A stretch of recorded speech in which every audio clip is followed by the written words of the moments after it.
Hello everyone, happy Monday. So we're just gonna jump into it.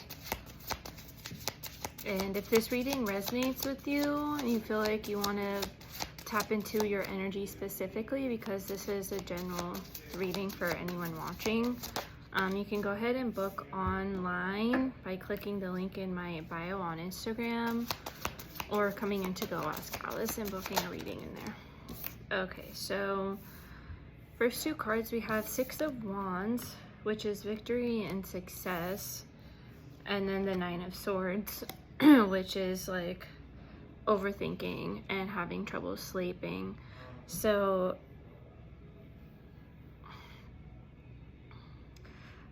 I feel like with the Six of Wands, someone here is like basking in the sun, like you're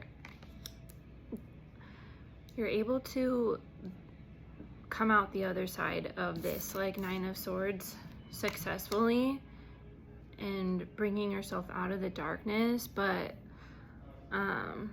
someone here is still like overthinking it, or maybe even like other people around you are like overthinking it.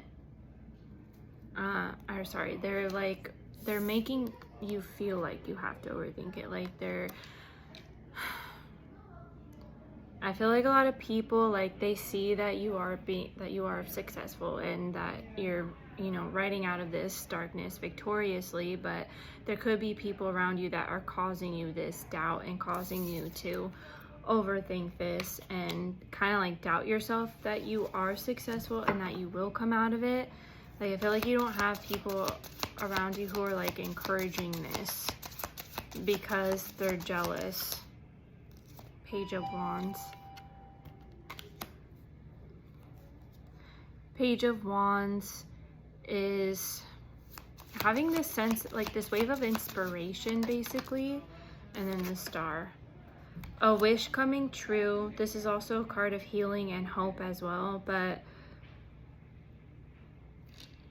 some wish is going to come true and it's going to provoke this wave of inspiration. It's going to help you feel like motivated again and help you feel inspired, and also have this like sense of creativity overpower you as well.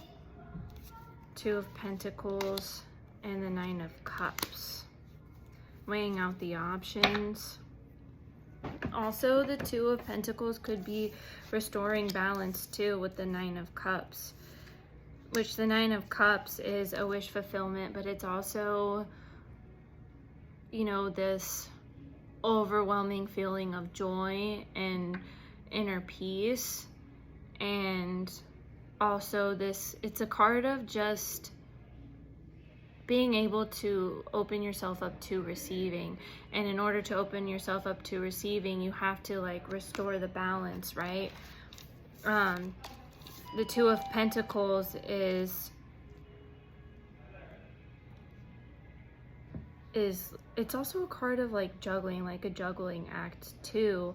And Pentacles represents the physical world. So someone here is trying to restore balance between the physical and the spiritual world, like finding the middle ground.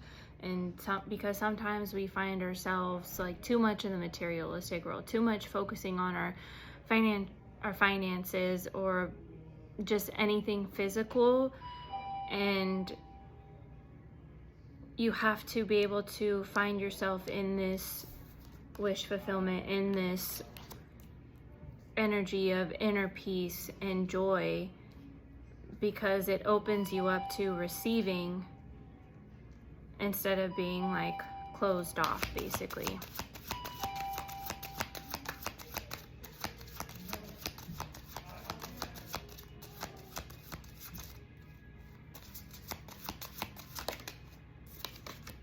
Justice. See, getting what you deserve. And in justice, this bird is carrying the scales of justice, and those scales of justice have to be balanced. This is you restoring balance. It's something about restoring balance and getting what you deserve, and also using your sword of truth, right, to cut through any illusion. We go back to the Six of Wands and how I was saying that maybe there are people around you who are instilling this this anxiety, this doubt and fear, and it's preventing you from coming out of it on the other side. And we know that we are capable of manifesting what we deserve and getting what we deserve, but other people instill their own fears and their own insecurities and their own doubts into what it is we are trying to create, because they doubt themselves. They don't believe that they can get what they want. They think that you have to do this, that, and the other to get this, or that it has to take a certain amount of time to get to where we want to get to. And let's say, for example, like this place that I was trying to get, like I didn't have the money for it, but my soul knew that I was meant to get this place, and I knew that the money was going to come to me some way, somehow. And I know that there are people around me that they did believe in me, but then there was also people who, you know, didn't think that was possible because I didn't do this. And it's like, you can't let the external factors, the external noise get in the way of what it is that you want, because it's going to prevent us from getting where we want to go. And if you just act like you already have it and it's already happened, because if we're calling something in, we always place it out into the future, because we say, oh, I don't have it yet, or I'm trying to manifest this, and we place it out into the future, and the future hasn't happened yet. The past doesn't exist, the future doesn't exist. The only time that exists is right now, in this very present moment. And if you act like something already happened in the past, then you don't instill those fears, those doubts and insecurity into it, or the worry and the anxiety of it, because it already happened. So whatever it is that you've been wishing for with the Star card, and knowing that you deserve whatever you are calling in, you act like you already have it. Say, okay, whatever I want has already happened. I already signed my signature. I already got the keys to my new place, to my new car. I already got the financial abundance that I'm manifesting.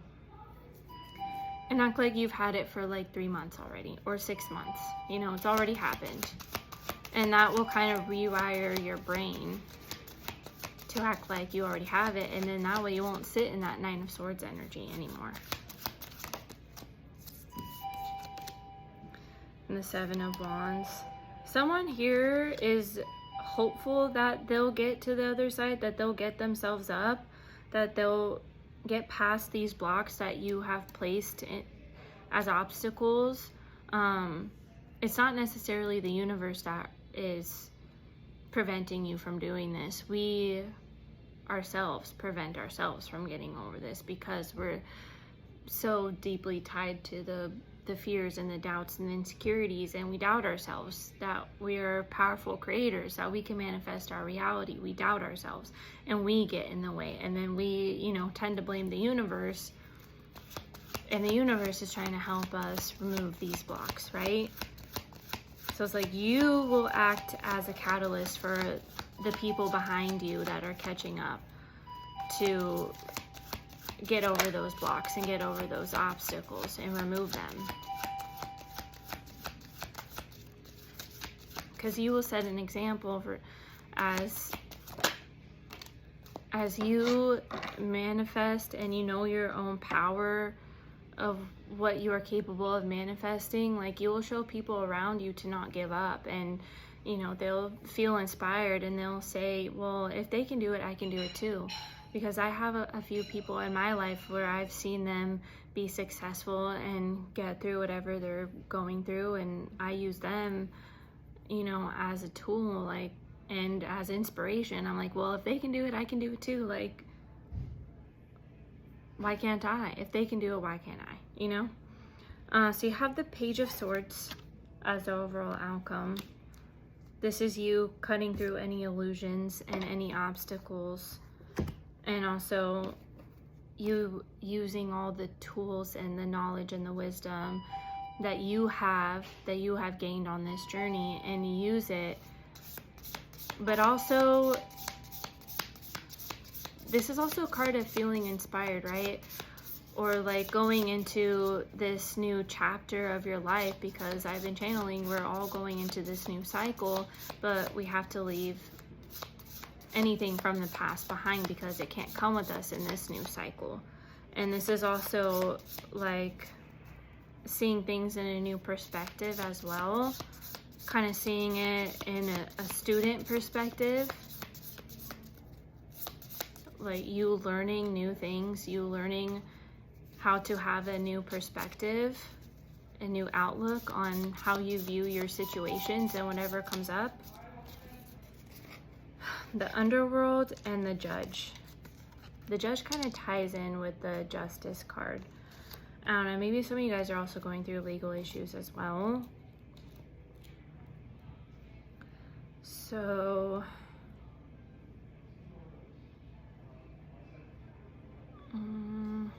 okay, the underworld, 202.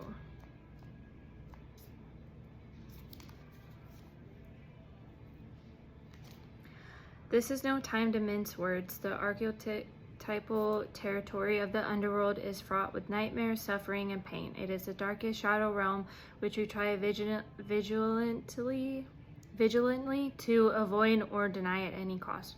Try as we might, the darkness pulls us into its depths through disturbing dreams, images, unexpected accidents, illness, war, conflict, and ultimately death. Not visiting the underworld or denying its existence altogether is what gives its dangerous power. Traversing its forces us to bow humbly to the greater forces that be, while summoning the inner strength we previously underestimated. Take solace as that the underworld subsumes everyone from time to time, making us deeper friends, more intimate partners, soldiers of light in our shadowy times. Facing darkness and choosing light is the most profound calling of it all.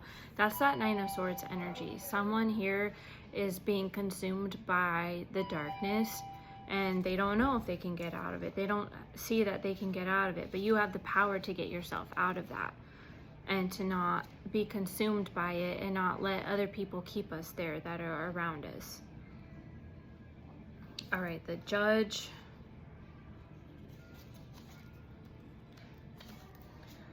The judge has an incredibly important job. They work every waking hour of every day, helping us discern what is safe, true, and just. When this archetype remains unconscious or is captivated by fear, wise discernment turns into painful judgment of self and other. Ironically, the judge's energy can be a seed of racism, bigotry, and fear-mongering. This is the judge out of balance, building walls, separating from others. When the same discerning force is made conscious and healed, however, the judge may be found advocating for civil rights causes, standing up for the underdog, providing resources for those in need, and forgiving again and again. Love is the deciding factor. Awakening this archetype is essential for the complex time we're in. Get your judge in order, the world needs it. So that's for someone that resonates. Not all of this is going to resonate. So I just tell you guys to take what resonates, because this is a general reading. So this is going to resonate with whoever's watching, and the bits and pieces will resonate. So like I said, someone may be going through some legal matters right now, and the universe is just telling you to like lean on your resources, get the help you need if you need help, and to not solely rely on just yourself.